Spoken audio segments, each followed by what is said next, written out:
Hi. Hi, my name is David Henderson. I enjoyed your talk a lot, Steve. Thank you. Steve or Steven? Well, my mother likes Stephen, Okay. so she'll be watching this, so let's use that. Okay. I'm wondering, I remember, by the way, just a little just quick background. I will get to my question, but I grew up thinking everything Buckley said was true. So, and he wrote about Cuba, and he had this great article, great title anyway. Herbert Matthews, or Fidel Castro, I got my job through the New York Times, Herbert Matthews. So when Fidel Castro made that comment, and I know Herbert Matthews was kind of pro-Fidel, did he at least report that?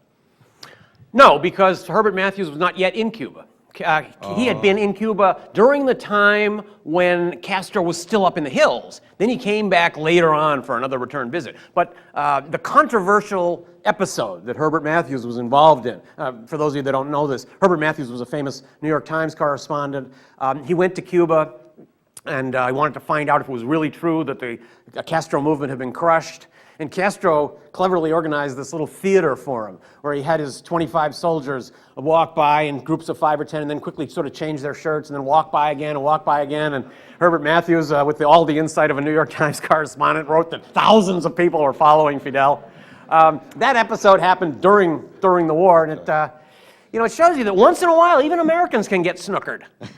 And another quick one. I don't know if you'll want to answer this, but the congressman who didn't want to negotiate with Iran because of what happened,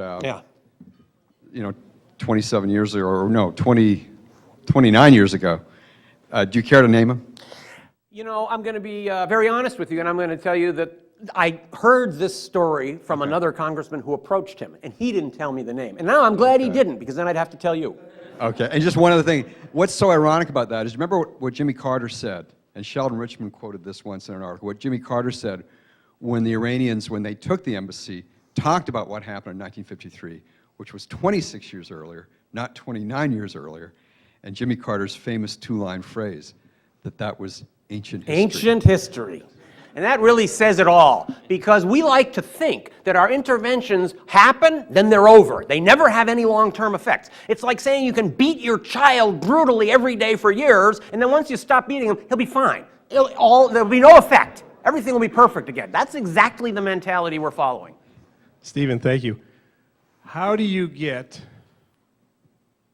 individuals, companies, corporations, actually specifically elected officials, not to be so influenced by these major corporations every time they've got a problem? Because what you're talking about is that we have to become a moral country, kind of like what John Adams had to say about this. In order to be self-governing, you got to be a moral people.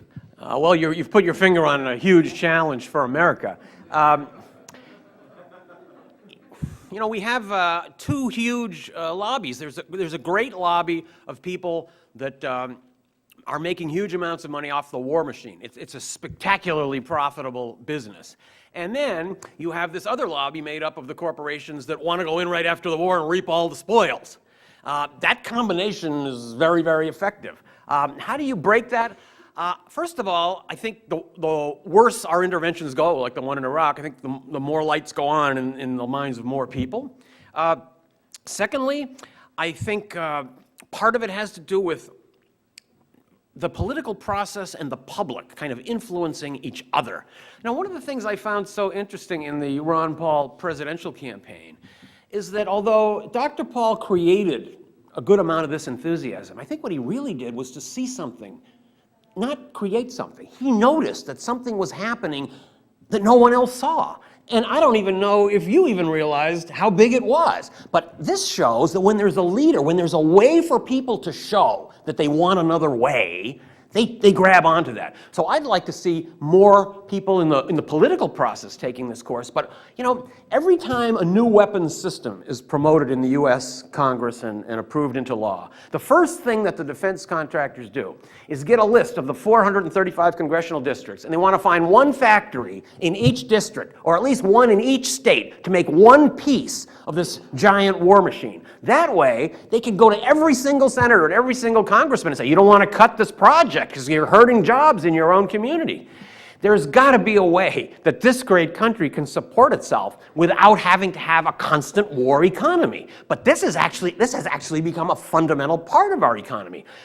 If we start pulling back from the world if we stop the interventionist foreign policy, then we're actually, and we're not only going to have lots of extra money to spend on other programs, but we might have lots of money that we don't have to spend or raise at all.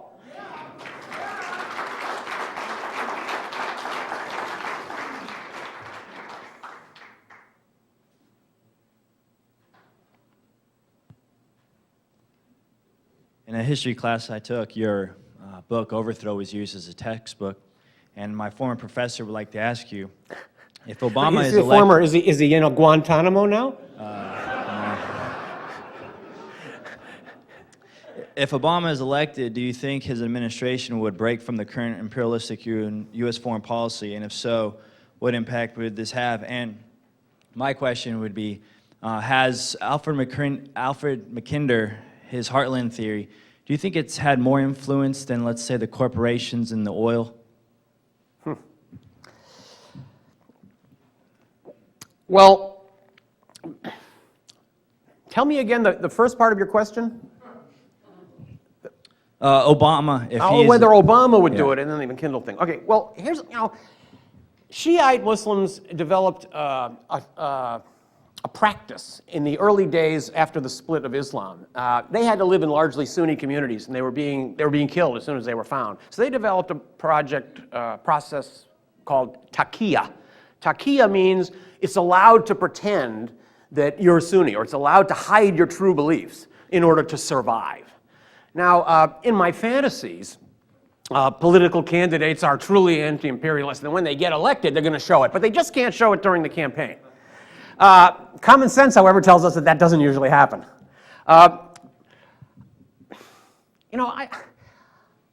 I must say, I've spent most of my adult life living abroad. That's maybe one reason why I see America a little bit differently from some people here. I'm an expert on the politics of a lot of countries, but the United States is not one of them.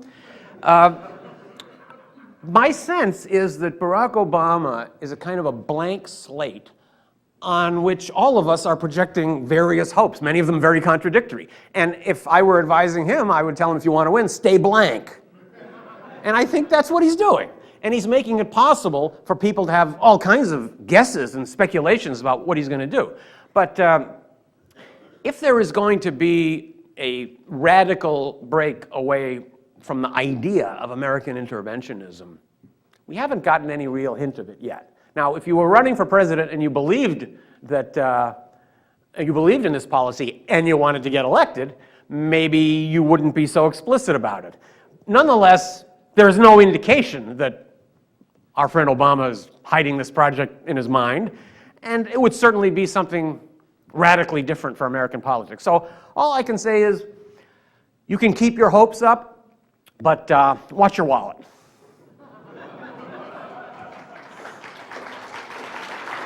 Okay, thanks so much.